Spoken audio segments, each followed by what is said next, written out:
তেহরিমা জান্নাত সুরভি, যিনি আমাদের ভারতে এখন অবস্থান করছেন, এখান থেকে বিদেশে যাওয়ার তাল করছেন, শুনলাম তিনি ত্রিপুরায় আছেন। একটা খোঁজ রাত্রি অব্দি পাওয়া গেছে যে এখনো পর্যন্ত তিনি ত্রিপুরায় কোথাও একটা লুকিয়ে আছেন। তিনি ত্রিপুরাতে বাংলাদেশের ডেপুটি হাই কমিশনার সেই অফিসে গেছিলেন। সেখানে একটি ছাড়পত্রে তিনি ছাপ মারিয়েছেন, কারণ তাকে দিল্লি যেতে হবে। এখানে এখানে ত্রিপুরাতে কোনো বিদেশি মানে ভিসা অফিস নেই, যা আছে সব দিল্লিতে। তো হয় তাকে প্লেন ধরতে হবে, না হলে তাকে ট্রেন ধরতে হবে, কিছু একটা ধরতে হবে। এখন ত্রিপুরাতেও বিজেপি সরকার, মোটামুটি যা পরিচিতি আছে আমার, আমি খবরাখবর লাগিয়েছি, এইটুকু খবর পাওয়া গেছে, কিন্তু কোনো হোটেলে ওঠেনি।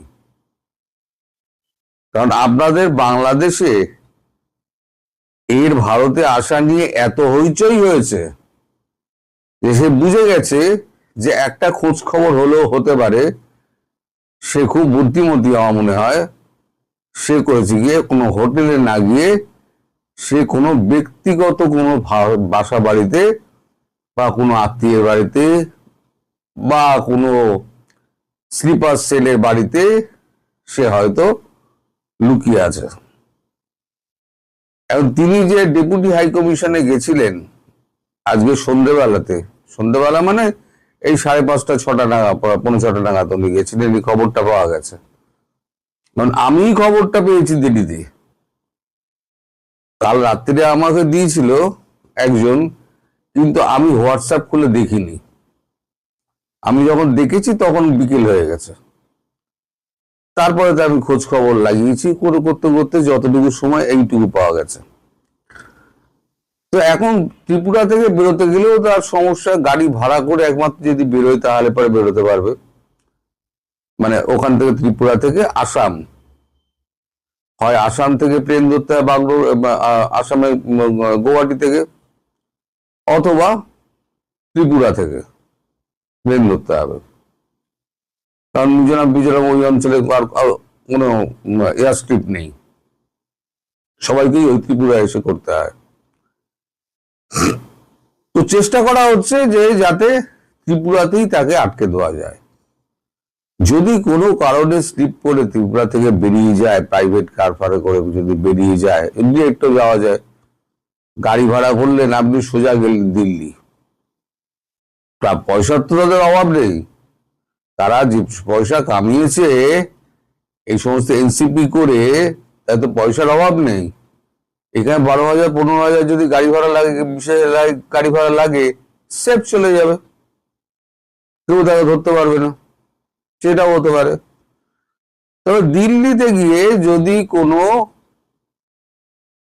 হাই কমিশন অফিসে যায়, ইউরোপিয়ান হোক, কানাডিয়ান হোক, আমেরিকার হোক, যে কোনো হাই কমিশনে যদি যায়, তাহলে পরে কিন্তু সে আটকা পড়ে যাবে। অন্তত দিল্লি পুলিশের খোঁচর যাকে বলে, মানে যারা খবরাখবর দেওয়া নেওয়া করে তাদেরকে বলে খোঁচর।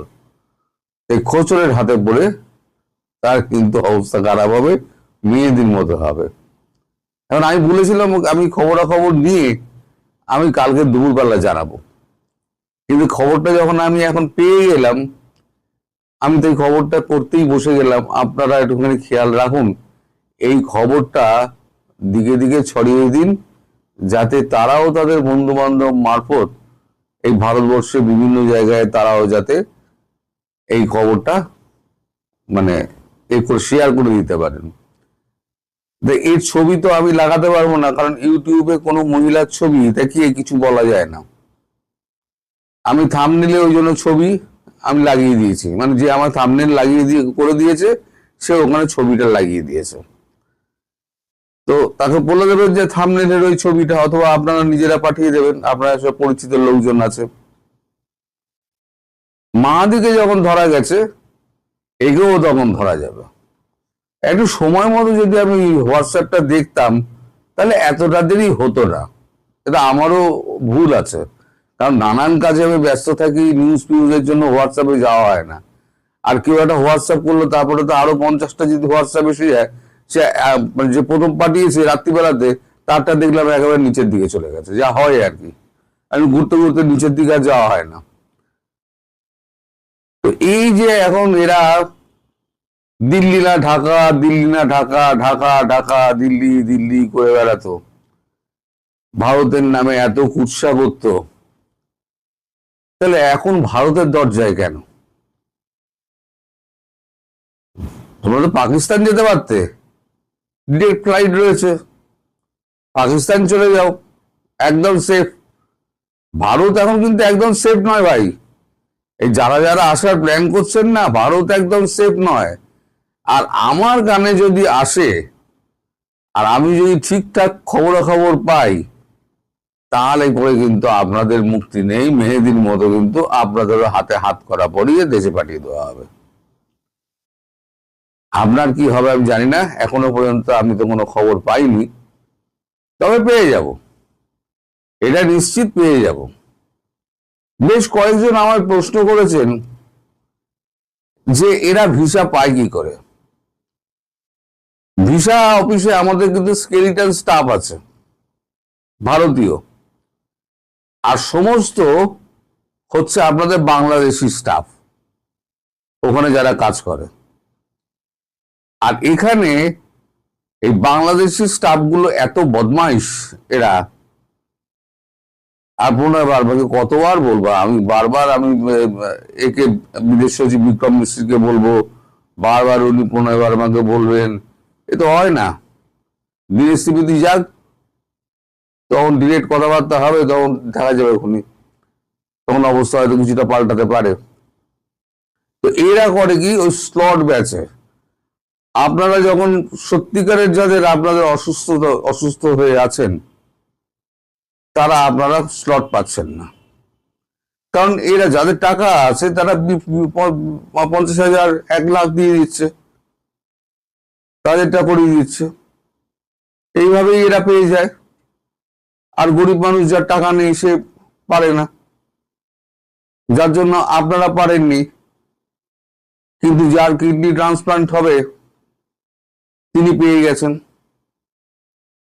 কারণ তার দ্রুত সুস্থ কামনা করি, তিনি সুস্থ হয়ে উঠুন। এ ব্যাপারে ভারতবর্ষের মানুষ সর্বদাই এগিয়ে আছে, কেউ অসুস্থ হলে তার পাশে গিয়ে সবসময় দাঁড়ায়। তবে উনি ভুল জায়গা নির্বাচন করেছেন। যদি আমার সঙ্গে একটু আলাপ করে যদি কথা বলতেন, তাহলে আমি বলতাম যে চেন্নাই না গিয়ে আপনি হায়দ্রাবাদ যান, হায়দ্রাবাদ সিএমসি,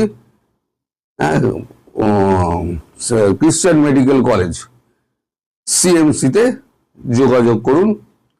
এখানে আমার এক বোন আছে, তার যোগাযোগ আছে সিএমসিতে, সে বলে তার এজেন্ট আছে, সে রেগুলার চেন্নাই সিএমসি যাওয়া মানে হায়দ্রাবাদ যাওয়া আসা করে, তার সঙ্গে যোগাযোগ আছে। আমি বলে আমি একটা ব্যবস্থা করে দিতে পারতাম, কম প্যাকেজে হয়ে যেত। এখানে তো আপনার গলা কাটবে, আপনি চেন্নাই যেখানে গেছেন, অ্যাপেলো গেছেন, হয়তো গলা কাটবে। তো যাই হোক, এখন তাদের ব্যাপার, তারা এখন গিয়েছেন তাদের ব্যাপার।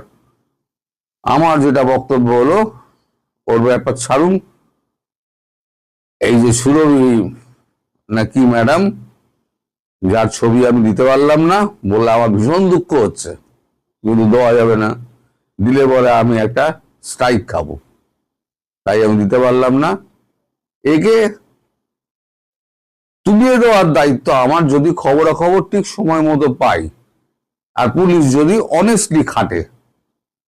অনেক পুলিশ আছে, আগের পুলিশগুলো ভালো ছিল, এবারে হয়তো কুড়ে পুলিশ জুটে গেল, বা মালখোর পুলিশ জুটে গেল, এক গাদা পয়সা দিলে হাতে বুঝে দিল, সে চোখ বন্ধ করে দিয়ে অন্যদিকে চলে যাবে, এমনও হতে পারে। ভারতবর্ষে মানে অসম্ভব কিছু নয়, সব জায়গাতেই আছে, সব জায়গাতেই ঘুষখোর পুলিশ আছে, সব জায়গায় 2 নম্বর অফিসার আছে, আর সব জায়গায় 2 নম্বরই পয়সায় কাজ হয়ে যায়। ফলে হোপ ফর দ্য বেস্ট, দেখা যাক কি হয়। যদি কিছু হয় আমি কালকে আবার একটা আপডেট দেবো এই ব্যাপারে। সবাই ভালো থাকবেন, সুস্থ থাকবেন এবং সাবধানে থাকবেন। আসসালামু আলাইকুম। সাদা চোখে খবরটা হলো এনসিপির নেতা এবং অন্তর্বর্তীকালীন সরকার, ইউনূসের নেতৃত্বাধীন অন্তর্বর্তীকালীন সরকারের বিতর্কিত, আলোচিত, সমালোচিত সাবেক উপদেষ্টা, ডাকসাইট উপদেষ্টা, প্রভাবশালী উপদেষ্টা আসিফ মাহমুদ সজীব ভুঁইয়া তিনি দক্ষিণ কোরিয়া গেছেন। এটা হলো সাদাসিধা খবর, কিন্তু খবরের ভেতরে আরো একটা খবর আছে, একটা গুরুত্বপূর্ণ খবর আছে। তিনি কি খুব স্বাভাবিকভাবে, সাবলীলভাবে দক্ষিণ কোরিয়া গেছেন কিনা, যদিও এবার এয়ারপোর্টে তিনি আর ম্যাগজিন নিয়ে যান নাই, অস্ট্রেলিয়ান ম্যাগজিন এবার তাকে সাথে নিয়েছেন এরকম কোনো খবর আমাদের কাছে নাই। আপনাদের তো নিশ্চয়ই মনে আছে যে যখন অন্তর্বর্তীকালীন সরকারের সময় আইন কানুনের তোয়াক্কা না করে অবৈধভাবে তিনি তার বৈধ আগ্নেয়াস্ত্রী ম্যাগজিনটা এয়ারপোর্টে নিয়ে ধরা খান এবং সেই ম্যাগজিনটা আবার তার ব্যক্তিগত স্টাফ দিয়ে বাড়িতে পাঠিয়ে দেন, এটাও অবৈধ। যাক, খবরটা, ওই সাদা চোখের খবরটা একটু আপনারা শুনেন যে আন্তর্জাতিক মানবাধিকার সম্মেলনে উনি গেছেন, মানবাধিকার সম্মেলনে, যেখানে তাদের সরকারের সময় বাংলাদেশের মানবাধিকার এই বাংলাদেশের 56 বছরের ইতিহাসে সর্বনিম্ন পর্যায়ে ছিল। আন্তর্জাতিক মানবাধিকার সম্মেলনে যোগ দিতে দক্ষিণ কোরিয়া গেলেন এনসিপির মুখপাত্র আসিফ মাহমুদ সজীব ভুঁইয়া। রবিবার 10 মে রাত 11টার দিকে দক্ষিণ কোরিয়ার উদ্দেশ্যে তিনি শাহজালাল আন্তর্জাতিক বিমানবন্দর ত্যাগ করেন। বিষয়টি নিশ্চিত করেছেন এনসিপির মিডিয়া সেলের সদস্য ইয়াসিন আরাফাত। তিনি জানান ইতিমধ্যে দেশটিতে পৌঁছেছেন আসিফ। ইয়াসিন আরাফাত আরো জানান যে বিশ্ব মানবাধিকার শহর ফোরাম 2026 সম্মেলনটি দক্ষিণ কোরিয়ার ওয়াংজু শহরে অনুষ্ঠিত হবে। সফরকালে আসিফ মাহমুদ আন্তর্জাতিক মানবাধিকার, নাগরিক অধিকার এবং গণতান্ত্রিক অংশগ্রহণ বিষয়ক বিভিন্ন সেশনে অংশ নেবেন। পাশাপাশি দক্ষিণ কোরিয়ায় বসবাসরত বাংলাদেশি প্রবাসীদের সঙ্গে মত বিনিময় করবেন। আমি জানি না ওখানে কোন টাইপের বাংলাদেশের প্রবাসীরা তার সাথে মত বিনিময় করবে, আবার কোনো অন্য ঘটনা কিছু ঘটে কিনা।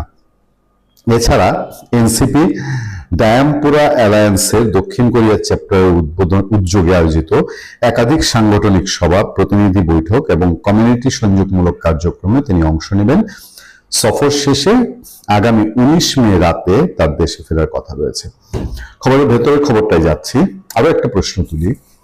এই যে ভদ্রলোক দক্ষিণ কোরিয়া সফরে গেলেন এই মানবাধিকার শহর ফোরাম না কি যেন একটা অনুষ্ঠানে, এটা কি তার ক্ষমতায় থাকার সময়ে প্লট করা কোনো একটি আমন্ত্রণ কিনা? কারণ এনসিপিতে এরকম আমন্ত্রণ এসছে, এনসিপিকে আমন্ত্রণ দিয়েছে বিশ্ব কমিউনিটির কেউ, আমাদের কাছে কোথায় যেন একটু খটকা লাগে। মূল খবরটা হলো বিশ্বস্ত সূত্রের খবর। সেদিন রাত্রেই আমরা জানতে পেরেছি যে আসিফ মাহমুদ সজীব ভুঁইয়া খুব সহজে বিমানবন্দর পার হননি। সাধারণত যে সময়টা লাগে একটা ইমিগ্রেশনে, তার চেয়ে অনেক বেশি সময় তাকে আটকে রাখা হয়েছিল। তারপরে ঊর্ধ্বতন কর্তৃপক্ষের সঙ্গে যোগাযোগ সাপেক্ষে যখন পুরোপুরি ক্লিয়ারেন্স পাওয়া গেছে, তারপরে তাকে যেতে দেওয়া হয়েছে। মানে তাকে যেতে দেওয়া হবে কিনা এই নিয়েও একটা দ্বিধাদ্বন্দ্বের পরিস্থিতি ছিল। আসিফ মাহমুদ সজীব ভুঁইয়াও এক পর্যায়ে ঘাবড়ে গিয়েছিলেন। আপনাদের মনে আছে আদিলুর রহমান শুভকে দীর্ঘ একটা সময় আটকে রাখা হয়েছিল এবং আমাদেরকে বিএনপি সংরক্ষিত নারী আসনের সংসদ সদস্য নীলুফার চৌধুরী মুনি বলেছেন যে তিনি শুনতে পেরেছেন যে কিছু কিছু উপদেষ্টার, মানে ইউনূস আমলের কিছু কিছু উপদেষ্টার দেশের বাইরে যাওয়া নিয়ে রেস্ট্রিকশনের খবর আছে। আসিফ মাহমুদ সজীব ভুঁইয়াও সেই তালিকায় ছিলেন এবং শেষ পর্যন্ত নানান দেন দরবারের পরিপ্রেক্ষিতে, মানে সে নির্দিষ্ট সময়ের অনেক আগেই গিয়েছে এবং ইমিগ্রেশন তাকে প্রথম ধাক্কায় তাকে ইমিগ্রেশন পার হতে দেয়নি। তারপর নানান পর্যায়ে কথাবার্তা, ইন্টারফেয়ারের পর তিনি ফিরে আসবেন 19 মে, এই নিশ্চয়তার পরে তাকে বিদেশ যেতে দেওয়া হয়েছে।